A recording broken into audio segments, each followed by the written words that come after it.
Olá, Agatha, tudo bom? Eu espero que você esteja bem. Hoje é segunda-feira e nós vamos aprender português e matemática. Em português a gente vai estudar um pouco de gramática e se você tiver o livro, eu peço que você pegue aí o seu livro de português. Se tiver o livro de gramática, usa também para responder a atividade. Nós vamos estudar o alfabeto maiúsculo e minúsculo. Se você tiver o livro de português, abre na página 10.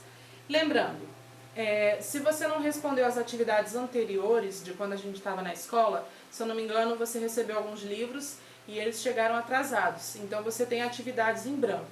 Se tiver, responda depois, mais tarde, depois que você assistir essa aula e terminar as atividades sobre esse assunto, aí você responde as atividades anteriores das páginas que ficaram em branco, ok? Página 10, livro de português, alfabeto maiúsculo e minúsculo.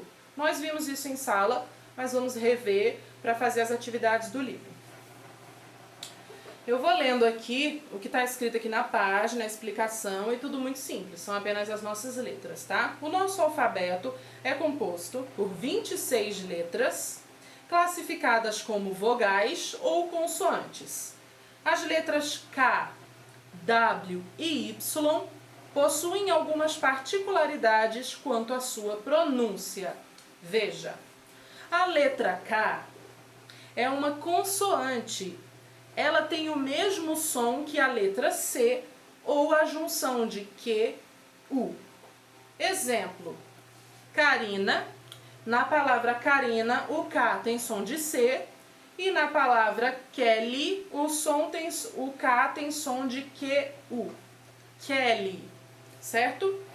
A letra W pode ser vogal quando tiver som de U, ou consoante, quando tiver som de V. Então, exemplos, William, a letra W tem som de U. E na palavra Wagner, a letra W tem som de V. Quando o W tem som de U, ele é uma vogal. Quando o W tem som de V, ele é uma consoante, ok?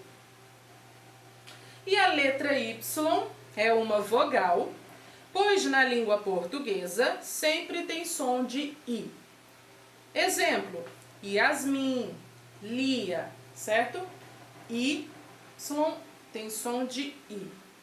Portanto, ele é uma vogal. Porém, ele não está incluído nas nossas 5 vogais, A, E, I, O, U.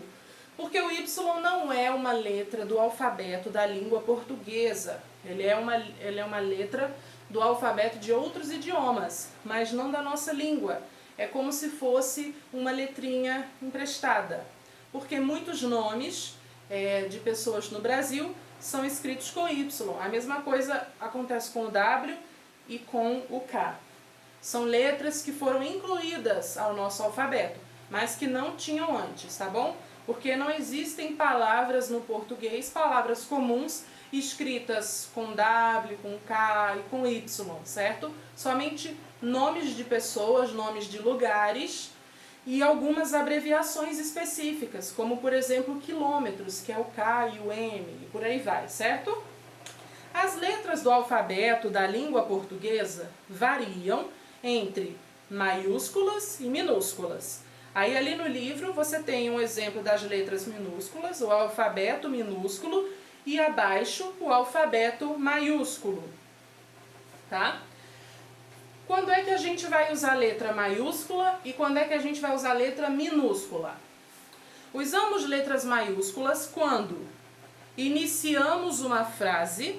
Então não esquece, jamais você pode começar uma frase com a letra minúscula, em hipótese alguma, ok? E quando escrevemos nomes de pessoas, então o seu nome, o nome da sua mãe, o nome da professora, dos amiguinhos, qualquer nome próprio, não pode ser escrito de letra minúscula, sempre com letra maiúscula, ok? E também quando escrevemos nomes de lugares, rios, oceanos, casas comerciais e etc. Exemplo, Pernambuco, São Francisco, Oceano Índico, Atacado dos Presentes, o nome de uma loja. Então, nomes próprios você não pode escrever de letra minúscula, sempre letra maiúscula, tá bom? E quando você inicia uma frase, sempre letra maiúscula, ok?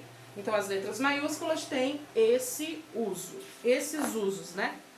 E aí as letras minúsculas, elas são usadas em todos os outros casos. Palavras comuns, né? Palavras no meio de frases, aí sim você usa as letras minúsculas. Mas se tiver nomes próprios no meio de uma frase, ele tem que estar com a letra maiúscula, ok? Porque trata-se de um nome próprio.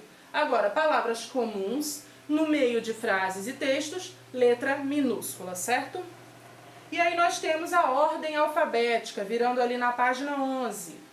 Ordem alfabética é o nome que se dá à disposição das letras em nosso alfabeto, ou seja, é a sequência em que elas aparecem, a primeira, a segunda, a terceira, a quarta, até a 26ª, porque são 26 letras do nosso alfabeto, ok? A gente precisa ter decorado o alfabeto, eu imagino que você saiba falar o alfabeto até o fim, certo? Na sequência e na ordem correta.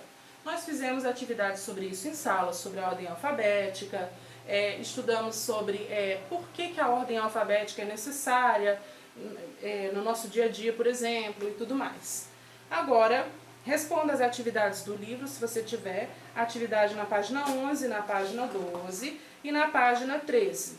Faça as atividades do livro e faça as atividades da plataforma, ok?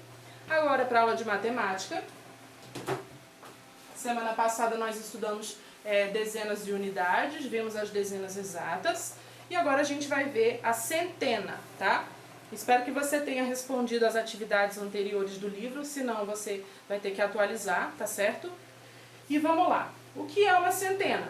As centenas são compostas por 100 unidades. Então, a cada 100 números, a cada 100 unidades, eu tenho uma centena, tá certo?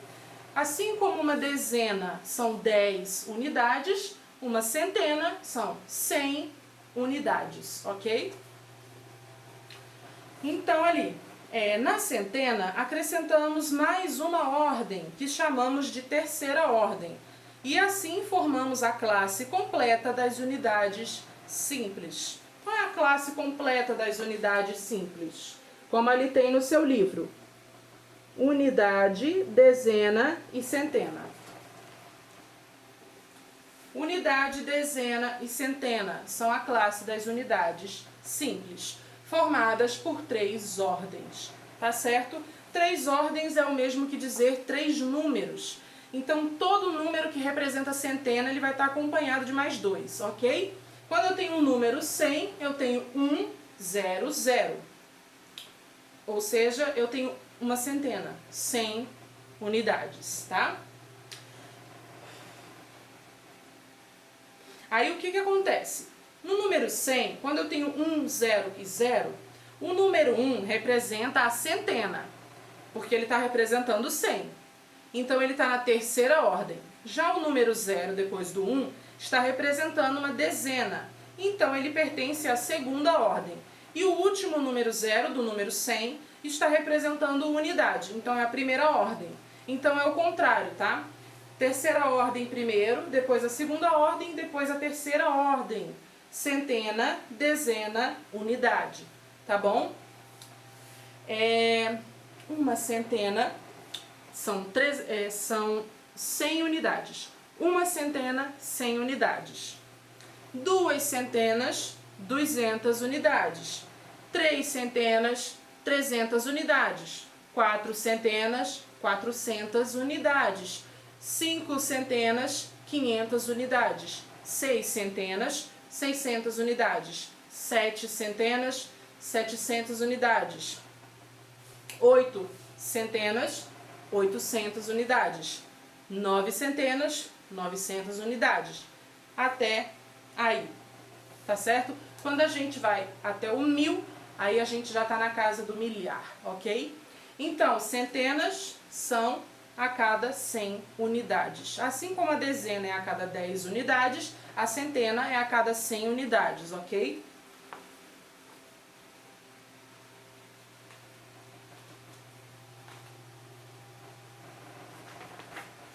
Aí na página 13 tem as atividades para você fazer e a página 14 também, tá bom? A página 14 é só um lado da página que tem de atividade.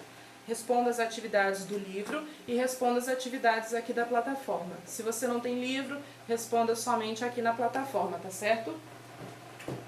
Então, não esquecendo, 100, 100 unidades. A cada 100, eu tenho uma centena. Se eu tiver 2 centenas, eu tenho 200 unidades. Se eu tiver 3 centenas, eu tenho 300 unidades e assim por diante. Ok? São sempre 3 ordens, ou seja, 3 números, quando a gente está na classe das centenas, ok? Então eu vou ficando por aqui e até a próxima aula. Beijo!